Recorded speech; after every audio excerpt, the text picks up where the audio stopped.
Is our education system that can prepare us to be ready for the future? And what is this future like? So global trends today means that knowing stuff is not a priority. Accumulation of knowledge, application of knowledge, these are things that we take for granted. It's less about providing content, it's about pointing the other person to where they can get the content. And then so what? So what if you do have the content? What do you do with that? And all these impacts on how education systems are designed, how the classroom is run, and obviously also certain teaching modes become very quickly obsolete. So we are looking at a system that's still focused on teaching what students need to think, rather than how students should be thinking. Our education system is still mainly content-driven. It's still, at the end of the day, with taking aside all the different extracurricular activities and all of that, it's about getting our students to know how to take the exams and get the grades that they achieve at the end of the day. It's not about the knowledge that you have or the knowledge that you've learned.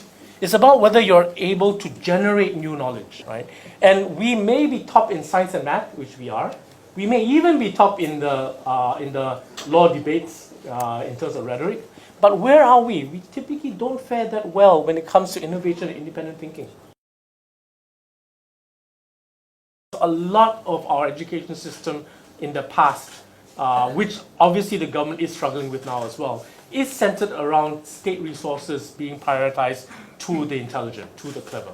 We've had various kinds of the day where we've been told that educated women should be the ones that are giving birth, right? That graduate mothers should have certain priorities undergraduate mothers scheme. And a lot of that frames policy formulation thinking. A lot of that frames how teachers and schools approach students that they have, whether in an elite school or in a neighborhood school.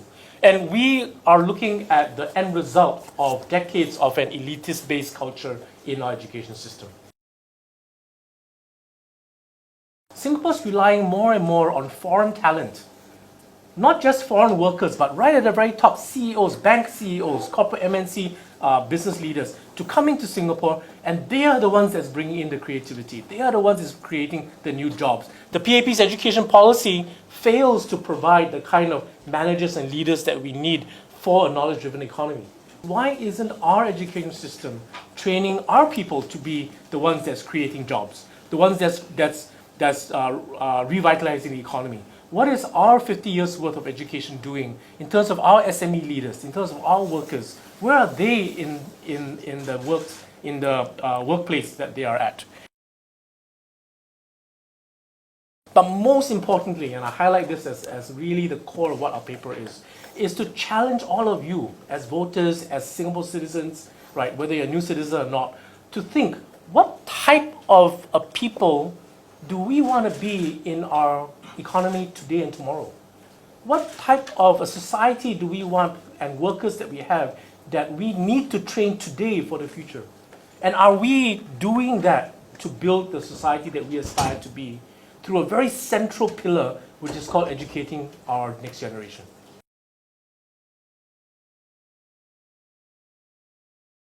I have colleagues who will take a year off just to help prepare their children for PSLE.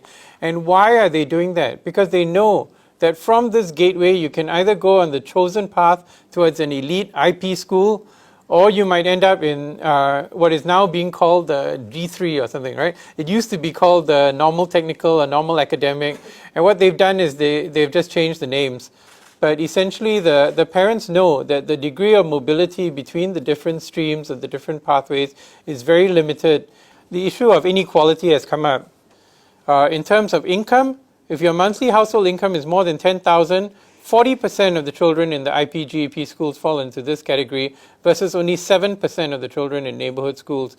So this is the effect of a sorting exam which is conducted at a very young age. Somewhat belatedly, even in the PAP, they've realized this. And in 2016, Denise Phua raised this in Parliament. And again, last year, she called for MOE to remove what she called the sacred cow of the PSLE. Now, creativity and critical thinking are inseparable. The two are really important, but it's important to understand how they work. Creativity comes from within, and it comes from the freedom to ask questions, the freedom to challenge your teachers, to think for yourself. We had students from RGS who put up these T-shirts about the white elephant MRT station at Buangkok before it opened. And what happened? The police got called in. These are kids trying to be creative and use some kind of expression. And the police were told that they required a fundraising permit before they could sell the T-shirts to the public. They might be breaking the law if the T-shirts were worn en masse, because the wearing of T-shirts en masse may be misconstrued as a demonstration. So even these students from RGS are not even given the freedom to ask a question about why an MRT station was built and not open. And that's really, really sad. So again, I think nobody will deny that SDP is a party which has championed freedom of expression, the rights people to ask questions, and that's what is underlying a lot of our education policy. Around the time that we talked about this, there was this movement to teach less and learn more. And it was a reasonable attempt. You know, the concept is that the students try and learn for themselves. They have self-directed learning. So in other words, you have all the rhetoric coming out. So as Ben pointed out, there are smart people within the system who know the problems. They know the solutions. But unfortunately, if you're tied ideologically to a sorting that occurs at PSLE or O levels and A levels, there's nothing you can do about it. Cultivate creativity, not by adding to the curriculum, but rather by giving students the freedom to be themselves and to explore, and broaden the curricula, reduce the syllabus, allows other kinds of talents to shine out in our students. The gifted education program is the maximum class size in the GEP is 25. Okay? And they say that for the GEP students, they need to have the small class size so they can be developed. And if you go to the MOE website, it says they recognize that children have varying abilities, and they say the intellectually gifted need a high degree of mental stimulation. I would question that. Surely every child needs a high degree of mental stimulation, whether you score well or your parents can afford to pay $500 for the GEP prep class or not.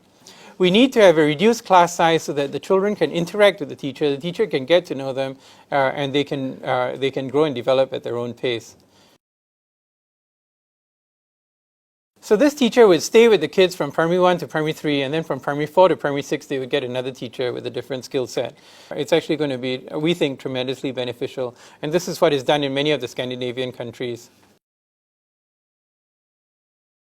And where Einstein himself said that everybody is a genius, but if you judge a fish by its ability to climb a tree, it will live its whole life believing that it's stupid. And that's the reality, you see. When you sort students purely by one ability, and you ignore all the rest of their abilities, then you end up labeling them, and sometimes that becomes a self-fulfilling prophecy.